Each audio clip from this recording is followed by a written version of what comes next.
This is a Nightline Friday night special. The Hong Kong we know today crackles with energy It's really exciting and vibrant. and a single obsession: money. Lots and lots of money. The Hong Kong I knew as a young correspondent was equally interested in money, but frightened to the point of obsession by communism. Hong Kong, that staid old British matron, found her skirts trimmed in red. Action! But as China, still communist, reclaims the territory it lost to the British 150 years ago, one of its leading directors has created an epic film, one which he hopes will force Westerners to admit that the colony of Hong Kong was the product of our obsession with money, the product of a conspiracy to addict a nation. That opium was ours. The opium they've just burnt is now officially the property of Her Majesty's government. Tonight, exit the bulldog. Enter the dragon. A personal diary.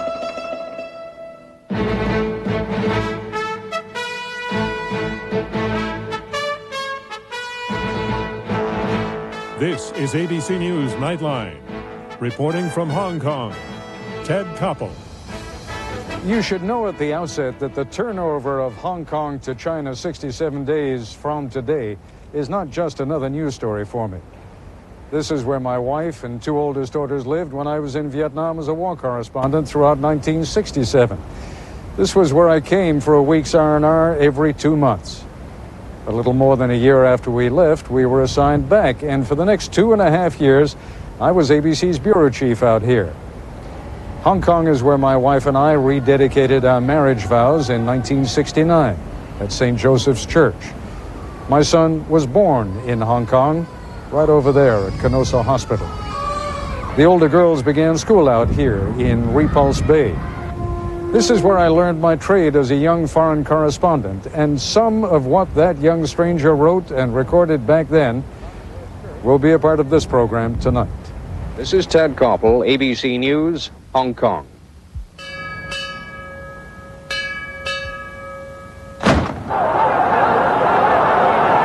It's easy to get sentimental about the British Crown colony of Hong Kong. The images can be quite appealing. Young Chinese policemen, very smartly turned out in crisp British uniforms. The garrison of Gurkha soldiers, fierce but reassuring. They left just a few weeks ago, but oh, how those Gurkha bagpipers could bring in a new year. People don't reflect much on what it means to live in a colony. To those who share in the benefits, as I did, it means good service, cheap labor, and privilege. I remember back in 1967 standing at the end of a very long line of Chinese at the old Hong Kong post office. This is the new one. The clerk behind the counter motioned me to the head of the queue, and to my everlasting shame, I accepted the entitlement that went with having white skin in colonial Hong Kong. 1967 was a bad time here. China was in the middle of a nervous breakdown, which they called the Cultural Revolution. The British were half expecting the People's Liberation Army to come marching across the border without waiting for the lease to expire in 1997. Beijing, we called it Peking in those days, was more subtle than that, though. They simply shut off the water supply from China into Hong Kong.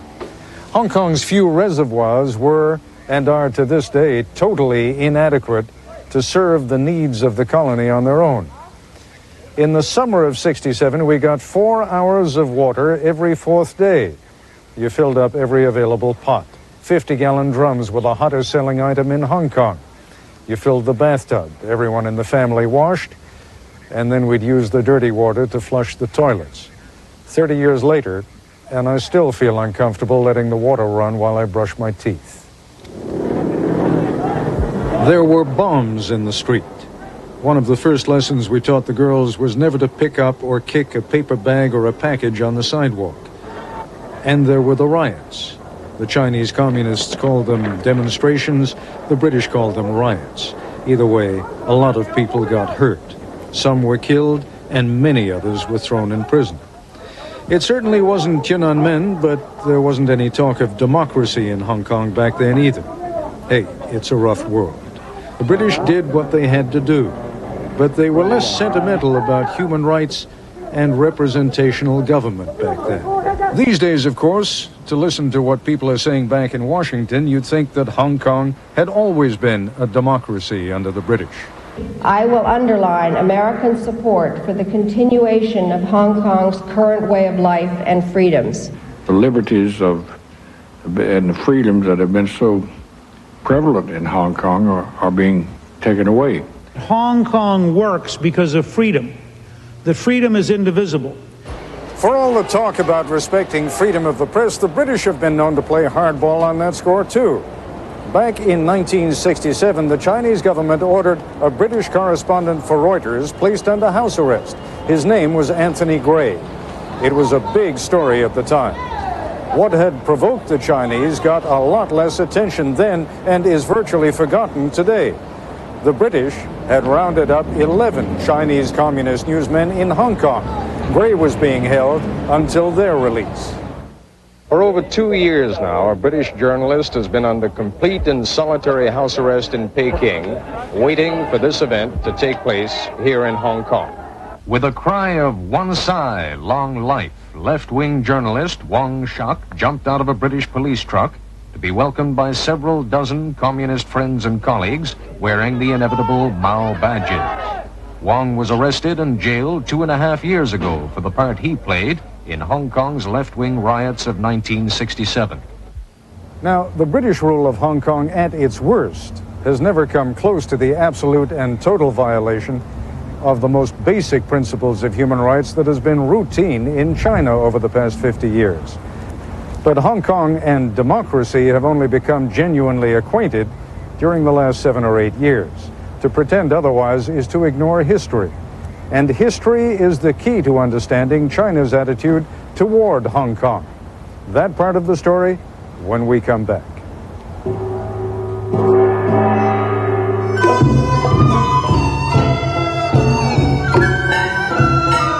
This is ABC News Nightline, brought to you by Mazda.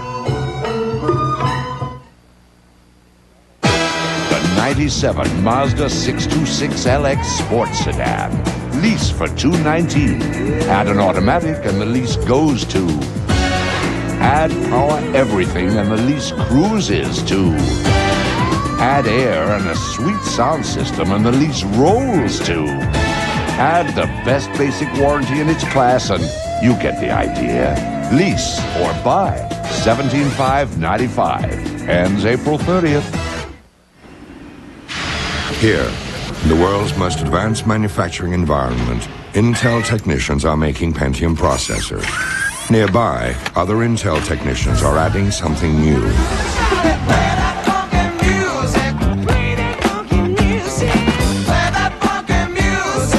We call it Intel MMX technology.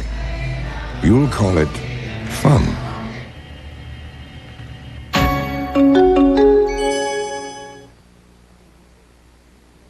Sunday on This Week, Tiger Woods agent Hughes Norton responds to Fuzzy Zeller's controversial comments, plus Senator Ted Kennedy on This Week, Sunday. It's lunchtime, and what are we having with our burger today? Wow, you get a big 28 grams of fat with this one. And this one serves up an amazing 39 grams. Hey, tell it like it is. A great sandwich doesn't have to have all that fat. At Subway, 7 of our 6-inch subs have 6 grams of fat or less and taste fresh and delicious. Take the Subway challenge and take one bite. If you don't think our subs are great, you get your money back. Take the Subway challenge at a Subway near you. I'm telling you, it's a salad. See? Vegetables. It's a sandwich. Look, pita bread. Wendy's delicious new fresh stuffed pitas have stirred up quite a controversy. It's fresh like a salad. We stuff big soft pitas with fresh vegetables and natural cheese. But this one's filled with chicken and I pick it up like a sandwich. There's even 2 filled with tender chunks of chicken breast like our Garden Ranch chicken pita. Well, I ate it and I don't feel guilty. Dave, can you settle this? Well, it's fresh like a salad and filling like a sandwich. See, that's why he's the boss. Pick up a Wendy's fresh stuffed pita today.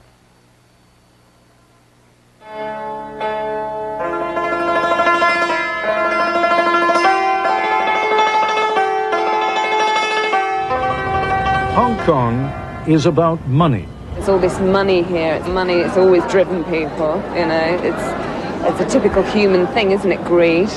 At its simplest level, it has always been about money and trade. Sheer capitalism. They're the most incredible capitalists in the world. And they'll do anything to make a sale.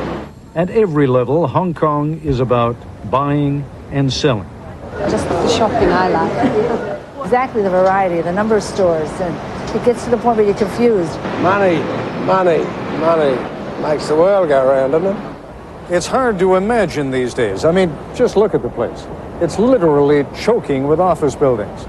But 50 years ago, just after the end of the Second World War, Hong Kong was still a sleepy colonial backwater. It would become the backdrop for more than one epic Hollywood love story. The movie is set at a time when Mao's communist forces were in the process of winning their final victories of the Chinese Civil War. Hundreds of thousands of refugees from China poured across the border, doubling and then redoubling Hong Kong's labor force. There were more than a few members of the Crown Colony's upper crust who viewed the refugees less as victims of communist oppression than as an almost limitless supply of cheap labor, 10 for the price of 1. I can't understand. Where else in the world could you get 10 servants for the price of 1? By next month, the ratio will be 12 to 1. Shanghai's fallen, you know. It would make for a potent combination, a huge and desperate labor force that would be harnessed to a well-regulated colonial system established in the first place to shepherd and protect British merchants. If you want to take the measure of China's pride in regaining control of Hong Kong a few weeks from now, then take a moment to understand the depths of China's humiliation when it lost Hong Kong more than 150 years ago. British textbooks have tended to gloss over the event, something about a trade dispute. They won, the Chinese lost, and Hong Kong was the prize. But it was not, in fact, one of Britain's finer moments. And director Xie Jin has made the sequence of events into a big-budget Chinese feature film, due to be released in Hong Kong on July 1st, the very day that Hong Kong returns to Chinese control. The underlying facts of the film are essentially true.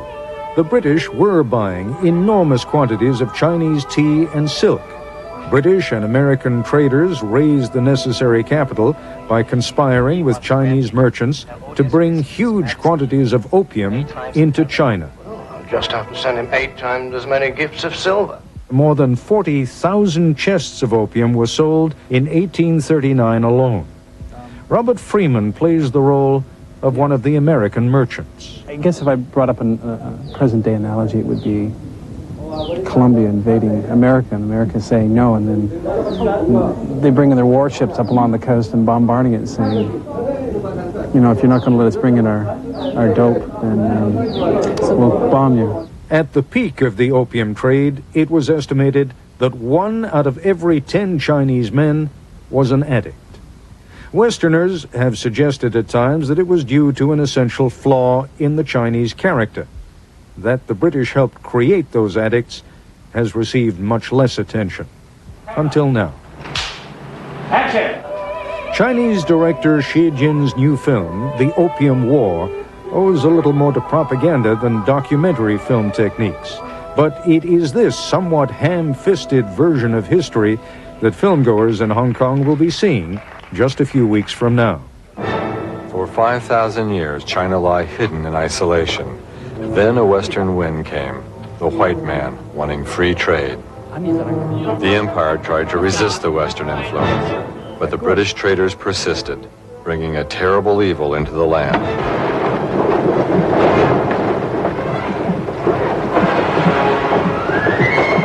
Chinese authorities ordered the destruction of the British opium and the detention of the British merchants.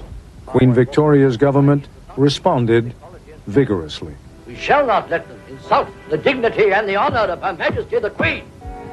Your Majesty, the Cabinet is looking forward to your support for the motion to send the army to China. Whoever gets hold of China will have the entire East. The 19th century. Get it? The British, the film suggests, were trying to make all of China part of their empire. The Chinese are defeated, Hong Kong is taken, but the film ends on a spectacular act of Chinese heroism and self-sacrifice. With his dying words, this man dreams of a day when China will have its own warships and powerful guns, a day of Chinese pride, power, and independence. A footnote. Xie Jin says he got the idea for making this film from a conversation he had with American director Steven Spielberg. This was some years ago, and Schindler's List was still in the planning stages. The Opium Wars, says Xie, was made to be China's Schindler's List. Yesterday, I got a call from a long-distance company asking me if I'd like to switch my local phone service. I had some questions of my own. Are they making investments so the latest technology goes to all communities? Last year, local phone companies invested $20 billion in the local network, including $2 billion to bring technology to our schools. Are AT&T and MCI willing to make that commitment? When they call to sell you local service, call them on it. It's spring, so it's Sears Days, when we dig down for the lowest prices on our top brand names. It's your time to bloom, our time to shine, and it only happens twice a year. For 3 days only, all paint's on sale. Interior, exterior, great brand names like Easy Living, Dutch Boy, and Weather Beater. Save on House Shield Flat and Easy Hide Flat. Half price, just $4.88. No one can help you create a new look like we can. So get to Sears Days today. Spring, there's nothing like it. Sears Days, ends April 26th. FBI goes in for a closer look at families, marriage, and Norman Miller's key to a happy marriage. So you got to have someone with whom you can really be low and dull. Politically Incorrect, coming up on ABC Late Night. You know why the other guys fumble and stutter when you ask to see their ad car? Well, you know why. At Rivergate Toyota, we guarantee our advertised price to be lower than anyone's and on the models that you want. You can choose from Tercels, Corollas, Tacoma, and T100 trucks for $500 below factory invoice. Now, we'll show you the invoice, take all $500. It's just that simple. When the fumblers start fumbling, come see why we say volume selling. That's the key, and that's Rivergate Toyota. Good thing you came to Lowe's Home Improvement Warehouse, because it's a jungle in here. These aren't aisles, they're trails. Vegetative geraniums, grown from cuttings, not seed. They're fuller, more blooms, more color, and oh, the fragrance of a low price. It's intoxicating. Sure, we're passionate about lawns and gardens, but we're just as passionate about low prices. Why do you think we're called Lowe's? More begonia for your buck. Just thought of that. When it comes to home improvement, Lowe's knows. When severe weather strikes your neighborhood, only Storm Tracker 2000 gives you pinpoint accuracy right down to your street. Storm Tracker 2000 instantly monitors severe weather from 4 different Doppler radars, giving you crucial information other radars may miss. Storm Tracker 2000 gives you time to prepare, keeping your family safe. Now the most powerful weather tracking tool on TV is available to you. Storm Tracker 2000, only on News 2, where coverage comes first.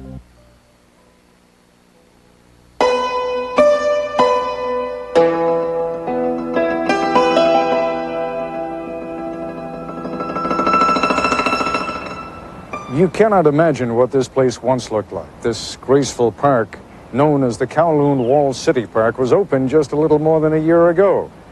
The site, which dates back to the 15th century, was turned into a Chinese garrison in the 1840s to keep the British from expanding beyond Hong Kong. By the time I first came here 28 years ago, it was a slum with an attitude. It's more than 20 miles from here to the Red Chinese border. And yet this densely packed neighborhood behind me is claimed by Peking as being Chinese territory. And most of the people who live here give their allegiance to the Chinese government. There are 2 basic powers which govern the walled city: the communists and the triads, the old mafia-like secret societies. Within the boundaries of the walled city, they are untouched. Because no matter what the British contend, to all intents and purposes, the walled city of Kowloon is part of China. They've both known it all along, the British and the Chinese, that Hong Kong once was, and on a date certain in 1997, would once again be part of China. On one level, of course, the Chinese essence of Hong Kong has always been inescapable. Of the more than 6 million inhabitants, fewer than 30,000 these days are British, nearly 40,000 are American, but the millions are Chinese.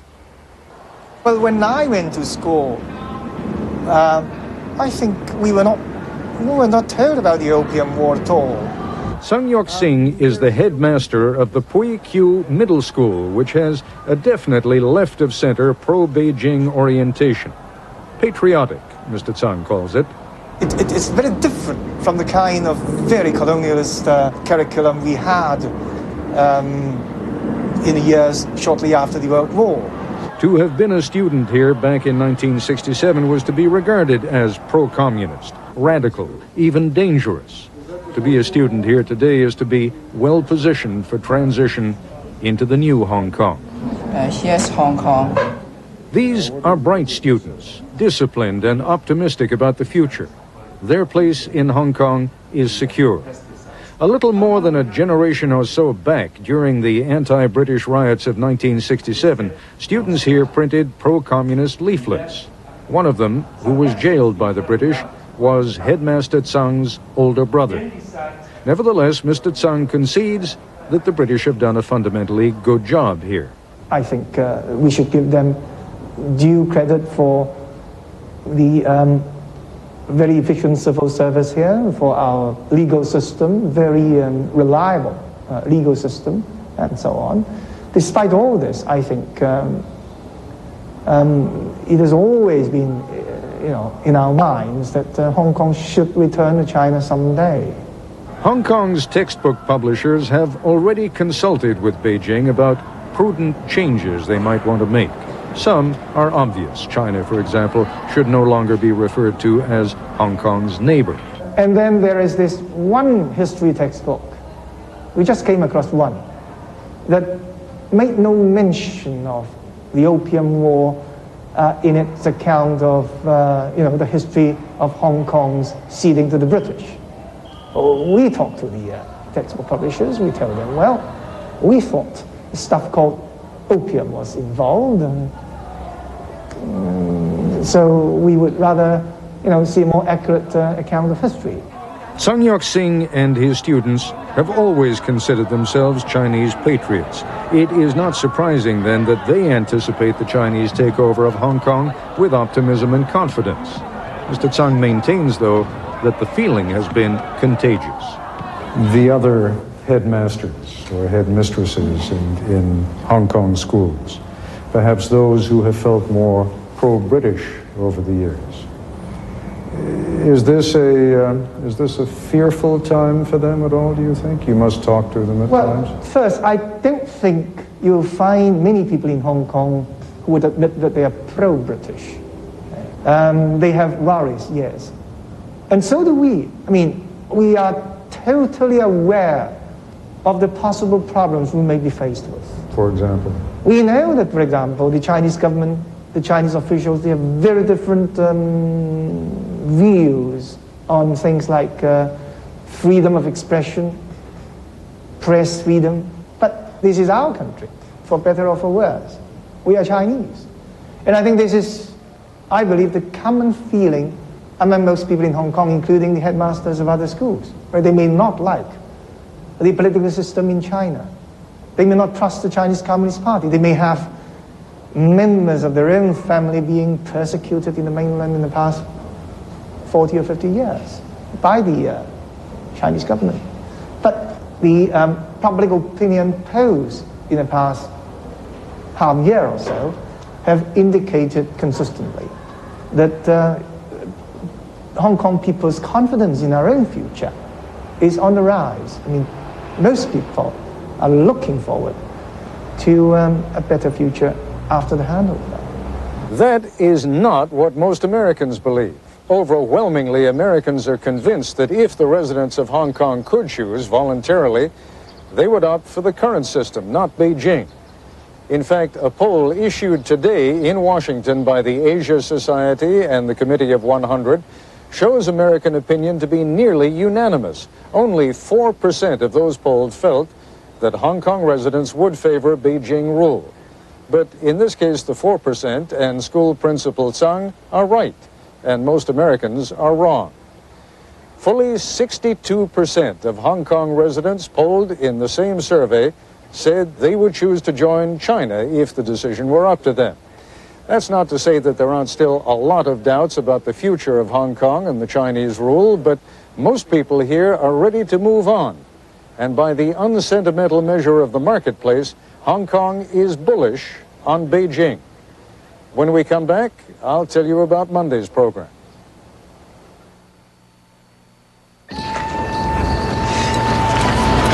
This toothbrush is my life. Why'd I have to pick archaeology? My father begged me to be a lawyer. Hey, it's never too late. Can't write. What about you, man? You ever think about retiring? Peter, my friend, I am retired. For people with their own idea of retirement. And I was a lawyer. Now there's Aetna Retirement Services. We not only give you the tools to build assets, but manage them as well. Build for retirement, manage for life.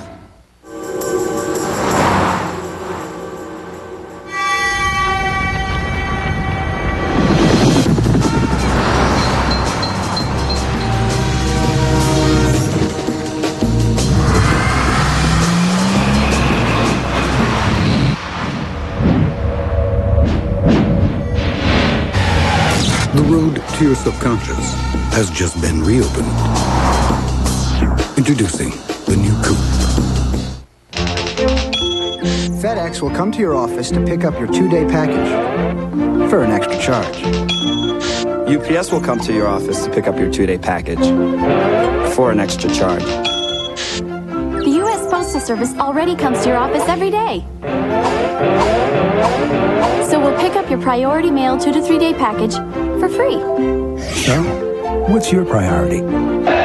Switch to Priority Mail from the U.S. Postal Service. Attention, ABC shoppers. Life was like a box of chocolates.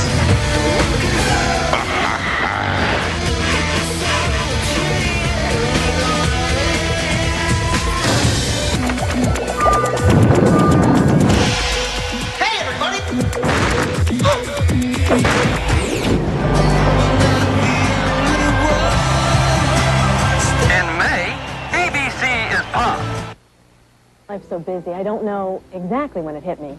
I'm in my 30s and still single. I'd heard about Great Expectations before, but this time it sounded different to me. That's when I decided to take control and find out more. I am meeting a lot of great new people. I'm having fun. I'm feeling good about myself. For me, it's the right place, the right time. Call Great Expectations today for a complimentary consultation. 1-800-361-5422. Great Expectations, the right place, the right time. On Monday, we'll show you why Hong Kong remains the high-stakes, high-energy place that still brings business from all over the world. You'll meet one of Hong Kong's high rollers. He's a legislator who likes life in the fast lane. He and his family were refugees from communist China, but he grew up in America, went to the Harvard Business School, and made a bundle. He's given up his U.S. passport and is betting most of what he has on the new Hong Kong. Hong Kong is a place about success. You know, we all worship successful people, and the losers are simply forgotten. You'll meet David Chu on Monday. That's our report for tonight. I'm Ted Koppel in Hong Kong. For all of us here at ABC News, good night.